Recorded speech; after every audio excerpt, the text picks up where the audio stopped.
पहले इनका इरादा जानते कि आगे इनकी क्या इरादे और साइंटिस्ट बने और एक थ्योरेटिकल फिजिसिस्ट। इस समय हम उत्तर प्रदेश के देवरिया जनपद के औरई में उपस्थित हूँ। और ये गांव देखा जाए तो शहर से काफ़ी दूर है और ये एक तरह से बोले तो ग्रामीण इलाका है। और हम यहाँ पे आए, अगर कोई ग्रामीण लड़का कहीं ऊंचाई तक जाता है, कोई एक देखिए हर व्यक्ति में कोई ना कोई गुण छिपा होता है, लेकिन सभी लोग क्या करते हैं कि उसको प्रयास नहीं करते कि हम कुछ आगे बढ़े। लेकिन वहीं ग्रामीण इलाकों में जब बच्चे कहीं कुछ कर दिखाने के लिए जागरूक होते हैं और लोगों को सिखाने के लिए जागरूक करते हैं, ताकि व्यक्ति बच्चे जो लोग हैं आने वाली पीढ़ी उनकी सबकी सुधर जाए। तो इसी को लेकर आज हम एक चर्चा में चल रहे थे सालिम खान सारे। हाँ, तो उनको हम उनके पास आए हैं और देखिए इनकी उम्र यही बताएंगे और फिर हम इस पे डिस्कस करेंगे। आपका पूरा परिचय बता दीजिए। मेरा नाम सारिम खान है। करेंटली मैं एक 8th स्टैंडर्ड का स्टूडेंट हूँ एंड मेरी एज 12 साल है एंड आई एम पॉपुलर कि मैं जेईई एंड नीट वाले स्टूडेंट्स को फिजिक्स की कोचिंग दूँ। देखिए सबसे बड़ी बात है कि जेईई और नीट की परीक्षा इस समय इतना जटिल हो गई है कि लोग बहुत कम अपने क्षेत्र में पहले तो एक भी नहीं थे जनपद में ऐसे देखा जाता था, अब तो 2 4 5 ऐसे निकल जा रहे हैं और ये पूरे भारत की परीक्षा होती है।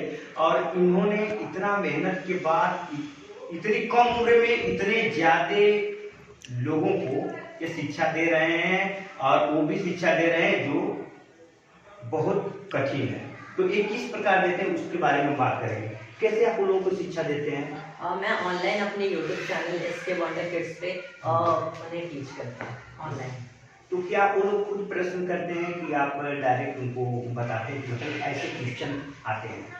Well, the thing is कि most of मेरे lectures already recorded होते हैं एंड सेपरेट में लाइव स्ट्रीमिंग भी करता हूँ। या फिर अगर किसी को कोई भी क्वेश्चन है तो वो या तो मेरे कमेंट सेक्शन में लिख देते हैं या फिर मैं उसके लिए सेपरेट लाइक लाइव स्ट्रीमिंग्स बहुत बार लाइक वीकली एंड ऑल करता हूँ। तो उसमें जिसके भी जो भी क्वेश्चंस होते हैं वो लोग मुझसे पूछते हैं। तो एक क्वेश्चन पूछें, एनर्जी क्वेश्चन के बारे में थोड़ा सा बताइए। हल कर दीजिए, थोड़ा उसको लिख कर बताएंगे तो थोड़ा सबको समझ में आएगा, जिससे होगा कि क्योंकि बहुत कम लोग समझते हैं ना।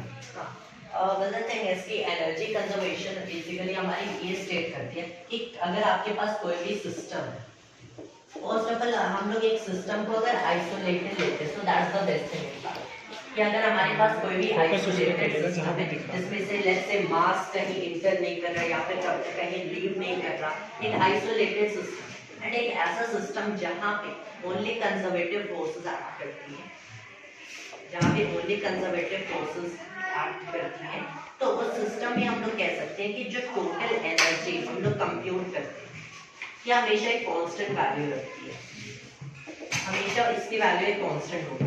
अब यहाँ पे एक्चुअल में हो सकता है सिर्फ एनर्जी के बहुत सारे पार्ट्स हैं, लाइक अगर मैंने ले लिया काइनेटिक एनर्जी लिख सकते हैं, पोटेंशियल एनर्जी लिख सकते हैं, न्यूक्लियर एनर्जी लिख सकते हैं, उसके अलावा मास एनर्जी लिख सकते हैं, ऐसे बहुत सारे डिफरेंट काइंड्स के एनर्जी होंगे।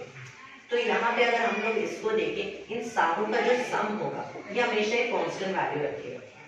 Another thing is, since हमारे यूनिवर्स भी आइसोलेटेड है और नॉर्मली हम लोग को ऐसा टीच किया जाता है कि अगर सिस्टम आइसोलेटेड हो, यहाँ पे कंजर्वेटिव फोर्स एक्ट कर रहे हो तो ऐसा कुछ होता है। बट द थिंग इज कि ये कंजर्वेशन प्रिंसिपल एक्चुअल में हमेशा होल्ड करता है क्योंकि हमारे यूनिवर्स तो आइसोलेटेड है। The thing is कि सारे फोर्सेस एक्चुअल में कंजर्वेटिव फोर्सेस ही होते हैं, लाइक फ्रिक्शन एंड दूसरे like friction and drag force को इंक्लूड करना। तो उसके लिए all we have to do, हमें एडिशनल थर्मल मोशन के लिए अकाउंट करना पड़ेगा इन आवर इक्वेशंस, तब एवरीथिंग इज जस्ट इजी। मतलब हमेशा इन दिस नेचर आपको पता चलेगा कि टोटल एनर्जी कांस्टेंट होती है। अब टोटल एनर्जी कांस्टेंट का मतलब लाइक हमारे पास एक ऐसा सिस्टम है जहाँ पे kinetic energy and potential energy है, तो मैं लिख सकता हूँ कि जो initial kinetic energy plus initial potential energy हो, ये हमेशा final kinetic energy plus final potential energy की इक्वल होगी। मतलब आप half m let's say v1 square कर सकते हैं प्लस m1 g h1, अगर ये ग्रेविटेशनल पोटेंशियल एनर्जी है। अगर ग्रेविटेशन के साथ लेट्स से ये इलास्टिक भी है तो इसे हाफ के x1 स्क्वायर ऐसे ऐड कर सकते हैं, which will be equal to half m v2 square plus m2 gh2 plus half के एक्स टू स्क्वायर। तो ये जो तीनों terms, one for let's say each instant होगा, ये हमेशा एक कांस्टेंट वैल्यू रखेगा। नाउ यहाँ पे मैंने दो काइंड की एनर्जी को इंक्लूड किया, इनफैक्ट और डीप तो तीन, एक तो काइनेटिक एनर्जी, फिर ग्रेविटेशनल पोटेंशियल एनर्जी, फिर इलास्टिक पोटेंशियल एनर्जी। कुछ सिचुएशंस ऐसी होती है जहाँ पे न्यूक्लियर एनर्जी या फिर मास एनर्जी या फिर इलेक्ट्रिक एनर्जी, हीट एनर्जी, ऐसी भी एनर्जीज आती है। तो अगर उनको भी क्वेश्चंस में इंक्लूड करते हैं तो ये हमेशा सम एक कांस्टेंट वैल्यू बिना करता है। That is what energy conservation exactly is. लेकिन इसके अगर हम लोग बेसिकली देखें कि इसके फर्दर एप्लीकेशंस क्या है, तब इसका एक बहुत ही broad, there is so a wide range of applications जो कि एनर्जी कंजर्वेशन से आते हैं, and it is really very useful. In fact ये मेरी कहीं तो फेवरेट थ्योरम है, फेवरेट लॉ कह सकते हैं इन फिजिक्स, क्योंकि इट इज रियली, ये सारे सिस्टम में हमेशा काम करता है। एंड द थिंग इज, ये कंजर्वेशन होल्ड इसलिए करता है क्योंकि ये यूनिवर्स टाइम सिमेट्रिक है। द थिंग इज कि नेचर में बहुत सारी सिमेट्रीज एग्जिस्ट करती हैं, एंड उसमें से एक सिमेट्री है टाइम सिमेट्री। अब टाइम सिमेट्री का मतलब कि अगर आपने आज कुछ लॉज ऑफ फिजिक्स को मेजर किया या फिर लॉज ऑफ फिजिक्स को स्टडी किया, तो वो लॉज सेम होंगे अगर आपने कल भी उन्हीं लॉज को स्टडी किया या फिर उनको चेक किया। That is what time symmetry exactly is. And ऐसे तो एक बहुत ही बेसिक एंड यूजलेस कंसेप्ट लगता है एट फर्स्ट कि what is this time symmetry, obviously laws of physics तो चेंज होंगे नहीं ना, में एक ऐसे रियलाइजेशन आती है। बट द थिंग इज, ये बहुत ही इंपॉर्टेंट सिमेट्री अगर हम लोग फिजिक्स को स्टडी करते हैं कि जो लॉज ऑफ फिजिक्स है, लॉज ऑफ फिजिक्स ये कभी भी चेंज नहीं करते टाइम के साथ।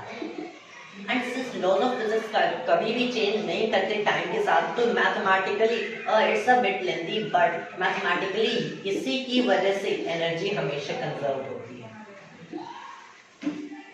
इस सिमेट्री की वजह से। अगर हम लोग कोई भी कंजर्वेशन लॉ कंसिडर करें तो वो किसी ना किसी सिमेट्री की वजह से होती है। जैसे एक कंजर्वेशन होता है फॉर मोमेंटम, लीनियर मोमेंटम ले लो, जो लीनियर मोमेंटम का कंजर्वेशन प्रिंसिपल है, ये भी हमेशा होल्ड करता है। तो the thing is, linear momentum इसलिए कंजर्व होता है क्योंकि अगर आपने किसी भी पोजीशन इन स्पेस में, इस यूनिवर्स में कहीं भी अगर आपने लॉज ऑफ फिजिक्स देखे तो लॉज ऑफ फिजिक्स कभी चेंज नहीं होंगे, दे नेवर चेंज।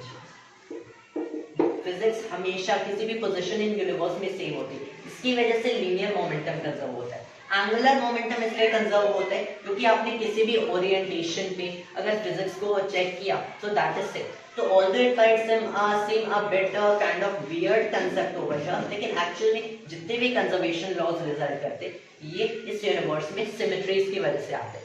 इसके अलावा तीन और कंजर्वेशन लॉज होते हैं, but they are not very much related to symmetry, क्योंकि ये तो कुछ ऐसी क्वांटिटीज जो कि कुछ एब्स्ट्रैक्ट आइडियाज हैं, उनकी कंजर्वेशन लॉज हैं। लेकिन अगर आपने बैरियंस के कंजर्वेशन लॉ देखे या फिर लेट्स से चार्ज के कंजर्वेशन लॉज देखे, सो दीस टाइप ऑफ, तो वो सिमेट्रीज पे डिपेंड नहीं करती हैं, but rather like they are true on their own, कि बैरियंस को आप नंबर ऑफ बैरियंस हमेशा कांस्टेंट रखेंगे अगर उसमें एनर्जी के साथ यूज करते हैं ऑफ कोर्स, या फिर चार्ज हमेशा सेम होती है। So these three conservation laws in universe are times are basically due to some symmetry, while the other three exist on their own. ये सब सीख आपको कहाँ से मिली? कोई आपको टीचर पढ़ाते हैं या खुद सीखते हैं? नहीं, मैंने सेल्फ स्टडी किया। तो आप ये कब से मतलब पढ़ा रहे हैं? जब लॉकडाउन शुरू हुआ। तो एक चीज जानकारी ये चाहिए कि जैसे आपका यूट्यूब चैनल कौन सा बताए हैं? SK world ethics.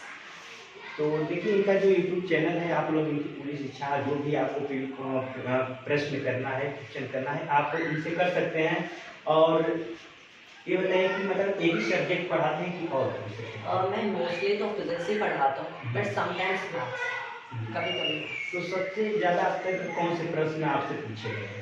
अगर फिजिक्स में पूछा तो फिजिक्स में तो बहुत अलग अलग टाइप के क्वेश्चंस पूछे जाते हैं, बहुत सारे क्वेश्चंस इवन मुझे भी सोचना पड़ता है like how is it possible and these kind of things, जिसमें ऑब्वियसली बहुत ज़्यादा मजा आता है। मतलब एक चीज़ ये देखा जाता है कि एक ही क्वेश्चन होते हैं, लेकिन उसके जो टाइप्स होते हैं, कई टाइप्स आते हैं, तो थोड़ा दिमाग को भी घुमा देते हैं। ऐसा होता है, तो मोस्ट दैट्स वाई तो मुझे भी लाइव इंटरेक्शन करने में मज़ा आता है कि नए नए क्वेश्चंस आते हैं, मैं एक्सप्लेन करता हूँ, बहुत सारे क्वेश्चन पे मुझे सोचना पड़ता है तो पोस्टपोन करता हूँ, बट आई अगेन जो न्यूमेरिकल्स में होते हैं वो यूजुअली कमेंट सेक्शन में आते हैं, so I do that. But theory में लाइक मैंने यहाँ पे बताया कि ये एनर्जी कंजर्वेशन क्यों होती है, ये टाइम सिमेट्री की वजह से होती है, तो ऐसे बहुत सारे questions like I will say मुझे सारी चीज़ें नहीं आती and this is a fact, किसी को भी नहीं आती, फिजिक्स में भी किसी को भी सारी फिजिक्स नहीं आती है। क्या एक क्लास 8 में भी हैं ऐसे नहीं, क्वेश्चन? नहीं।